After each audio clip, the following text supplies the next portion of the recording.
اب آپ کی ملاقات ایک ایسے پاکستانی سے کرواتے ہیں جو ویسے تو لندن میں مقیم ہے اور درس و تدریس کے کاموں اور فلاحی کاموں میں بہت زیادہ مشغول رہتے ہیں، لیکن چونکہ آج کل وہ پاکستان آئے ہوئے تھے تو ہم نے سوچا کہ ذرا آپ کی ملاقات ایکسپریسو میں ہم سے کروا دی جائے۔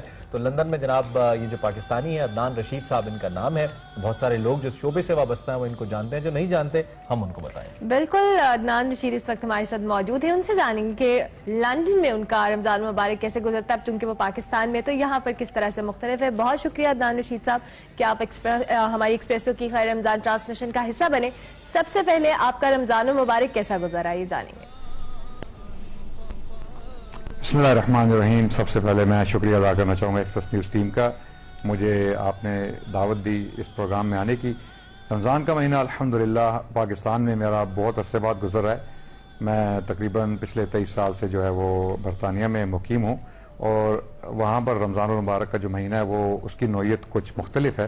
یہاں پر الحمدللہ مجھے اس بار موقع ملا، وہ اس لیے کہ برطانیہ نے کچھ ریسٹرکشنز جو ہیں وہ پاکستان کے اوپر لگائی ہیں، ٹریول ریسٹرکشنز، جس کی وجہ سے مجھے یہاں پر رہنا پڑا۔ الحمدللہ اللہ کا شکر ادا کرتا ہوں۔ تو یہاں پر آپ کو پتہ ہے کہ رمضان کا مہینہ آپ کا تمام خاندان آپ کے ساتھ موجود ہوتا ہے افطار کے وقت، اور اچھے کھانے ماشاءاللہ آپ کے سامنے پیش کیے جاتے ہیں۔ برطانیہ میں بھی ہوتے ہیں لیکن پاکستان میں جو ماحول ہے وہ برطانیہ میں کبھی نہیں مل سکتا۔ جو خاندانی ماحول، جو تمام کا تمام خاندان، برطانیہ میں لوگ بزی ہوتے ہیں، کچھ لوگ کام پہ ہوتے ہیں، کچھ لوگ اور مسائل میں جو ہے مبتلا ہوتے ہیں، تو اس لیے بہت مشکل ہے پورے خاندان کا اکٹھا ہونا افطار پر۔ لیکن پاکستان میں الحمدللہ یہ جی ہم اگر سوشل ورک کی بات کریں تو جہاں پہ ایک جانب کووڈ نے ذمہ داریوں میں اضافہ کر دیا ہے کہ زیادہ سماجی کام کرنے کی ضرورت ہے، لوگ زیادہ خط غربت سے نیچے گئے ہیں، بے روزگاری بڑھی ہے، وہیں پہ دوسری جانب اس کی مشکلات میں بھی اضافہ ہو گیا ہے، یعنی کہ لوگوں تک پہنچنا، پھر وسائل کو، محدود وسائل کو مینج کر کے لوگوں کی ضروریات کو پورا کرنا۔ تو آپ یہ جو ایک بیلنس ہے اس کو کیسے برقرار رکھ رہے ہیں اس ٹائم کے اندر؟ دیکھیں، حالات کے ساتھ انسان کو بدلنا چاہیے، انسان کے اندر ایک ایسی صلاحیت ہونی چاہیے کہ وہ جیسے جیسے حالات بدلتے ہیں ان کے ساتھ اس کو نئے سولوشنز کی طرف جانا چاہیے۔ الحمدللہ مسلمان ہونے کی حیثیت سے ہمارا ایٹیٹیوڈ ویسے بھی پازیٹیو ہونا چاہیے مسائل کی طرف۔ اگر اللہ کی طرف سے ایک امتحان آیا ہے تو اس امتحان میں اللہ سے معافی مانگنی چاہیے کہ اللہ اگر ہم سے کوئی غلطی ہوئی ہے، ہم سے کوئی گناہ ہوئے تو ہمارے گناہ معاف کیے جائیں اور ہمیں اس مصیبت سے نجات دلائی جائے۔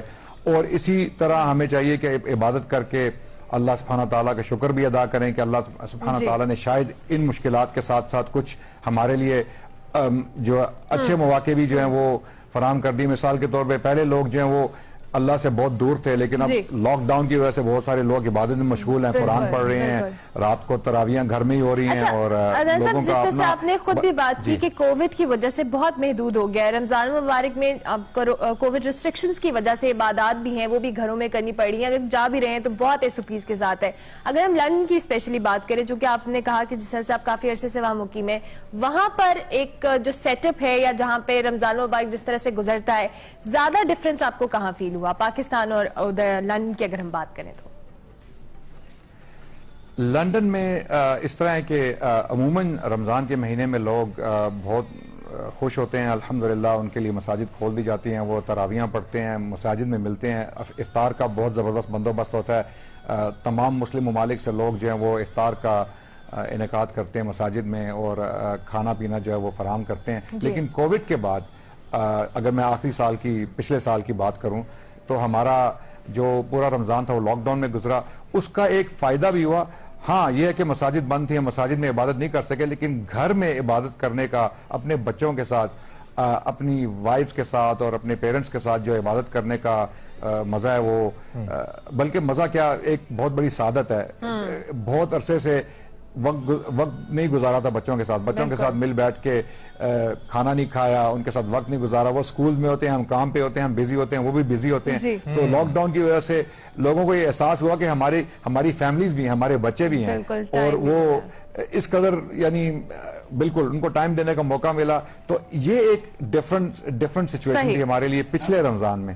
اس رمضان میں یہاں موجود ہوں تو ابھی بھی لاک ڈاؤن ہے، لوگ مساجد میں کم جا رہے ہیں اور تراویح جو ہے وہ زیادہ یہاں پر وقار بھائی بھی آپ سے کچھ سوال کرنا چاہ رہے ہیں۔ یہ تو بڑی خوبصورت بات ہے، بلکہ میں تو یہ سمجھوں گا کہ جو بچوں کے ساتھ اب آپ کو ایک اپرچونٹی ملی ہے ہم سب کو، زیادہ وقت گزارنے کی، تو وہ تو بذات خود ایک روحانی تجربہ ہے، اور اس تجربے سے جو یہ لائف ہماری شہر کی لائف ہے، یہ جو تیز لائف ہے، اس تجربے سے ہمیں دور کر رہی تھی. بڑی خوبصورت.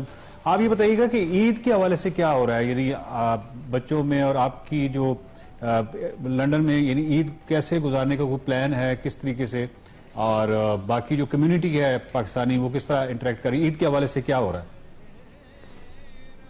عید کے حوالے سے ایس او پیز کو فالو کرنا پڑے گا.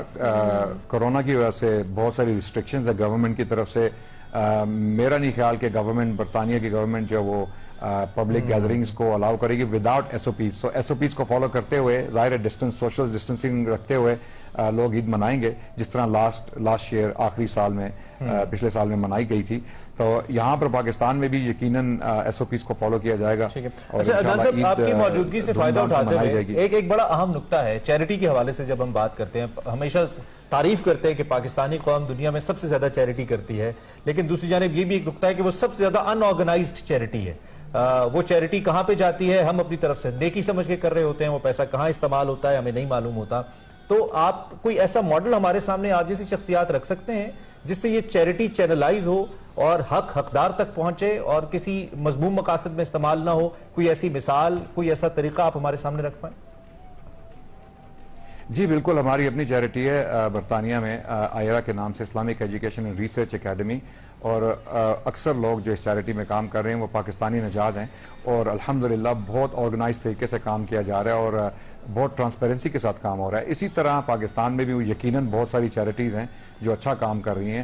مثال کے طور پہ کینسر ہاسپٹلز ہیں اور دوسری اسلامک آرگنائزیشنز ہیں جو چیریٹی کا کام کر رہی ہیں. تو اس میں یہ دیکھنا چاہیے چیریٹی کرتے ہوئے کہ جب ہم کسی سے پیسہ لے کے اس کو خرچ کرنے جا رہے ہیں تو ہمیں یہ دیکھنا چاہیے کہ یہ ایک امانت ہے، اور اگر اس میں خدا نہ خواستہ کوئی ڈس آرگنائز طریقے سے ہم نے کام کیا تو ہمیں اللہ کے یہاں جواب دینا پڑے گا، اور اس کی سزا اور جزا بہت شدید اور سخت ہے.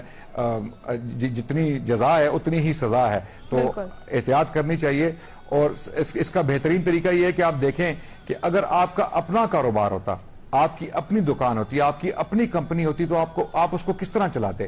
اسی طرح چیریٹی کا کام ہمیں جو ہے وہ انتہائی آرگنائز طریقے سے چلانا چاہیے. اس کو ایک امانت کی حیثیت سے جو ہے دیکھنا چاہیے تاکہ امانت میں خیانت نہ ہو سکے. تو اس میں رسول اللہ صلی اللہ علیہ وسلم کی بہت ساری وعیدیں ہیں اور قرآن میں بھی آیات ہیں اس بارے میں. بالکل صحیح. اچھا، جیسے ہر ایک موضوع کے دو حصے ہوتے ہیں، دو مختلف پہلو ہوتے ہیں، اس طرح خیر والے معاملے کے بھی دو پہلو ہوتے ہیں. یا ہم اگر وبائی اس ٹائم پیریڈ کی بات کریں تو اس کے بھی دو مختلف رنگ ہیں، دو مختلف شکلیں. ایک یہ کہ لوگ اس حد تک اللہ کے ساتھ جڑ جائیں، اللہ کی طرف جھک جائیں اس وبا کو لیتے ہوئے کہ دنیا کے معاملات کے اندر بہت ہی بہتر ہو جائیں، اور ایک یہ کہ اس حد تک خود غرض ہو جائیں اس وبا سے ڈرتے ہوئے کہ دیگر لوگوں کے ساتھ ان کے لیے نقصان کا باعث بننا شروع کر دیں.